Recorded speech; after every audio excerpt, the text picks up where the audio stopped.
Hello everyone, कैसे हैं आप सब। आई होप आप सब बढ़िया होंगे। Welcome to my channel education with Sarvodaya. आज का जो ये वीडियो है ये रहेगा सिलेबस से रिलेटेड। जैसा कि आप यहाँ देख सकते हैं, यहाँ पे देखिए जैसे ये रिवाइज सिलेबस है। अभी जो कॉलेज कैडर में असिस्टेंट प्रोफेसर की जो वैकेंसी आई थी और जिनके एग्ज़ाम होंगे उनके लिए उन्होंने एक रिवाइज सिलेबस डाला था जो कि 120 मार्क्स का होगा। आपको पता होगा कि इसके पेपर 2 होंगे, पेपर 1 एंड पेपर 2।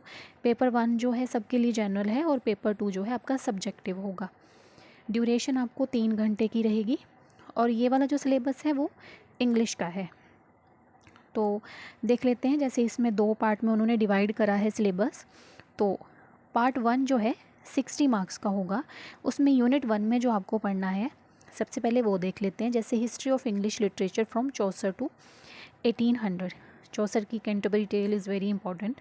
तो उनकी आगे जो सब स्टोरीज सब जो सुनाते हैं उसमें वो डीपली पढ़नी पड़ेंगी। हिस्ट्री ऑफ इंग्लिश लिटरेचर आपको देखना पड़ेगा 19th century to 20th century. Next unit second, next unit में poetry from Chaucer to Pope. इसमें चौसर का द प्रोलॉग, जैसे कि उन्होंने ऊपर दिया था, the nun priest tale. John Donne की आपको द सनराइजिंग यानी कि उनकी पोइम्स पढ़नी है। The ecstasy, canonization, the anniversary, the flea, a valediction forbidding mourning. Milton की आपको पैराडाइज लॉस्ट पढ़नी है बुक 1। एंड लिसीडियस पढ़ना है। एल एल्गरो पढ़ना है। पोप का the rape of lock and epistle to doctor अर्बतनोट।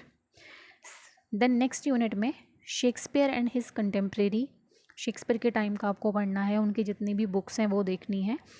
Christopher Marlowe की आपको the doctor Faustus, very important. Shakespeare का उन्होंने वैसे बताया भी है, the Tempest, the twelfth night, when Johnson की वॉल्पोने। देन नेक्स्ट यूनिट में आपको पढ़ना है 19th सेंचुरी का फिक्शन। एमिली ब्रॉन्टे की वुदरिंग हाइट्स, चार्ल्स डिकन्स की hard times, George Eliot the mill on the Floss, Thomas Hardy की Tess of the Urbervilles. Then next unit romantic and Victorian poetry. इसमें Blake के song of innocence and songs of experience. आपको पता होगा कि इसमें अलग पोइम्स हैं और इस पहले पोर्शन में अलग पोइम है। वर्ड्सवर्थ की Tintern Abbey, ode imitation of immortality. Coleridge की the rime of ancient mariner, Kubla Khan. John Keats की ode on Grecian, ode to nightingale and ode on melancholy to autumn, यानी उनकी सारी odes आपको पढ़नी है। टेनिसन का the lady of Shalott, Ulysses, the lotus eaters. Browning की Evelyn Hope, the last rider together, my last duchess, Rabbi Ben Ezra. अब जिन्होंने सेट का एग्ज़ाम क्वालिफाई किया है, ये वाला जो हाल फिलहाल में हुआ था, तो उन्होंने इसकी तैयारी ऑलरेडी कर रखी होगी, तो उनके लिए ये चीज़ इजी होगी। देन नेक्स्ट जो है आपको नेक्स्ट जो यूनिट पढ़ना है उसमें आपको पढ़ना है मॉडर्न फिक्शन। उसमें आपको आएगा वर्जीनिया वुल्फ का मिसेस डैलोवे, जेम्स जॉयस का the portrait of the artist as a young man, D.H. Lawrence का sons and lovers, Joseph Conrad का heart of darkness, E.M. Forster का अ पैसेज टू इंडिया। ये रहा एक portion. अब then next portion जो 60 marks का आएगा, इसमें आपको पढ़ना है ग्रोथ एंड स्ट्रक्चर, यानी कि इंग्लिश लैंग्वेज की ग्रोथ एंड स्ट्रक्चर कैसी हुई है। लैंग्वेज में आपको देखना है उसके basic concept, theories, pedagogies. English in use में कौन कौन सी चीज़ें हैं, हिस्ट्री ऑफ लैंग्वेज AC बर्ग, और हिस्ट्री ऑफ इंग्लिश लैंग्वेज, उसमें आपको chapter 3 to 9। Structure of language में आपको पढ़ना है फनीम्स। फनीम्स में आपको पढ़ने हैं consonant, vowel, stress and intonation. B portion में morphemes, roots and affixes, derivational and inflectional morphemes, allomorphs. Literary criticism में एरिस्टोटल की पोएटिक्स, भारत मुनि की नाट्यशास्त्र जिसके चैप्टर 6 पढ़ना है आपको। तो ड्राइडन की essay of dramatic poesy, Coleridge की biographia literaria chapter 13 to 18, Arnold की the function of criticism in present time, Eliot की tradition and individual talent and the frontiers of criticism. तो यहाँ पे उन्होंने लैंग्वेज का और साथ में क्रिटिसिज्म का बताया है। अब जो नेक्स्ट यूनिट है वो है modern British and American poetry, जिसमें आपको W.B. ईट्स की पढ़नी है पोइम्स, जैसे कि the second coming, sailing to Byzantium, a prayer of my daughter, among school children, Leda and swan. Then T.S. Eliot की सेम ऐसे ही पढ़नी है आपको।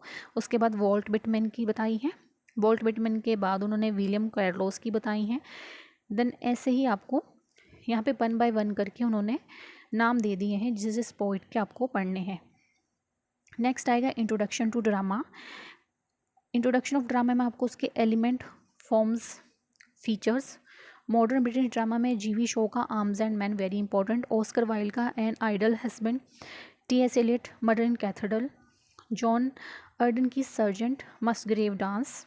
अमेरिकन ड्रामा में आपको एंजन ओनेल की desire under elms, then Arthur Miller की death of salesman, Tennessee William की the glass of menagerie, Edward Elby की who afraid to Virginia Woolf. Next unit जो है इसकी वो देख लेंगे। इसमें आपको वर्ल्ड फिक्शन पढ़ना है पहले। डोस्टोवेस्की का crime and punishment, Ernest Hemingway का the old man and the sea, Margaret Atwood का सरफेसिंग, चिनो एशवे का things fall apart, B.S. Naipaul का a house for Mr Biswas. Then research methods, material in English, future of English. Next contemporary literary theory आ गई। अब पीछे criticism बताया था, अभी थ्योरीज हैं। अज्ञा की memory and country, Ferdinand de Saussure की the object of study, nature of linguistic sign, Jacques Derrida की structure, sign and play in the discourse of human science, Terry Eagleton की capitalism, modernism and post modernism, Roland Barthes की the death of author, Elaine Showalter का feminist criticism in the wilderness. देखिए ऐसे करके उन्होंने हर एक का नाम दिया है कि आपको कौन कौन से राइटर जो हैं पढ़ने हैं स्पेसिफिकली। बाकी कॉम्पिटिटिव एग्ज़ाम है वो बिल्कुल स्टिक तो नहीं रहने वाले हैं, क्योंकि जॉब देंगे तो इस पे तो वो फिर आगे पीछे थोड़ा होंगे ही। बाकी जो बुक्स दी हैं उनको थोड़ा डीपली पढ़ लेना है। Then Indian writing in English में देख लीजिए राजा राव का कांथापुरा, R.K. नारायण का the vendor of speech, Anita Desai की clear light of the day, A.K. Ramanujan की the snakes, obituary the striders Keki, then N. Daruwalla की rumination, fighting eagles, the mistress, boat, ये सब दे दिए हैं। इंडियन राइटिंग इन ट्रांसलेशन में कालिदास की अभिज्ञान शकुंतलम आपको पढ़नी है। English translation bye M.R. केल एंड मोतीलाल बनारसीदास। तो उन्होंने बताया भी है कि जो ट्रांसलेशन है किसने कर दी है, प्रेमचंद की इंटेंट ऑफ लिटरेचर। ठीक है जी, साथ में उन्होंने ट्रांसलेशन भी आपको जो है बताई है। तो ये जो है रिवाइज्ड सिलेबस है। ठीक है जी, तो इसको आप अच्छे से देख लीजिए एंड जिनका भी सेट क्लियर हुआ है उन सबको बहुत बहुत ज़्यादा बधाई हो। अब आप अपना एग्ज़ाम जो है अच्छे से क्लियर कीजिएगा आगे की, और जॉब के लिए अपनी सीट सिक्योर कर लीजिए। आज के लिए बस इतना ही। इन्फॉर्मेशन अच्छी लगी हो तो चैनल को लाइक, सब्सक्राइब और शेयर कर दें और टेलीग्राम चैनल से जुड़ जाएं। Thank you so much.